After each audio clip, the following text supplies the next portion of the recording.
This is how I clean up after printing with my oil-based inks in a studio where I have no running water. I do have access to running water if I take my supplies downstairs, but that's not really doable with some of my supplies being a little bit larger, and most of the cleaning can really just be handled with a handful of items. First thing I do is save as much of my unused ink as possible in little aluminum tinfoil packets. This part, hands down, is the reason why I love using oil-based ink. They will stay good in these packets for quite some time. For my brayers and blocks, I will roll these on old book pages a couple of times to clear off as much ink as possible, and I do this for a couple of reasons. The first one is it reduces new paper waste, and two, I occasionally end up with a book page that is really pretty and becomes its own piece of art. So it's something that could be trash that ends up being something lovely. After that is done, I spray pretty much everything down with oil. I say pretty much everything because if you are using linoleum for your block, do not spray oil on that. I'm currently using just like a veggie oil, but in college we used soy solve. I have not yet tried out soy solve in my home setup, so I'm not sure if I really love that more than the veggie oil that's just so easy to get your hands on, but it really does the same thing. So basically you are breaking down the oil to make it easier to wipe off. Most of your ink should be able to be gotten off of all of your tools using the oil itself. I am using a blue shop towel to wipe up all the oil and the ink after I've sprayed it down. This is just a personal preference because it was what I was taught in college.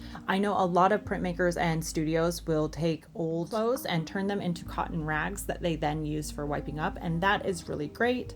Anytime that you're able to reduce waste and include repurposed materials in your art practice, I think that is just highly commendable. I have used cloth rags before and they are really nice and comparable. I just tend to not really buy many clothes, new or thrifted, and I am so frugal with my blue shop towels that honestly I have not felt like that's an item that I need to switch yet. When you are cleaning your brayers, you want to pay extra attention to make sure that you are thoroughly getting all of the ink off. This involves extra scrubbing, making sure you're paying attention to your edges. Basically, you don't want to leave any ink there because any excess ink on your brayer can lead to warping. Once I have almost all of the ink off and most of the oil also wiped off, I switch over to using Simple Green to degrease everything. We'll use both their spray and their wipes. And again, I am focusing on making sure that I'm cleaning absolutely everything as best as possible. If you are using speedball brayers, you may need to also put a thin layer of cornstarch over it after you've cleaned off all of the oil residue. I am not showing that here, but that is something that I will have to do before I use that brayer again. Basically, a lot of student grade brayers, which is what I would describe a speedball brayer as,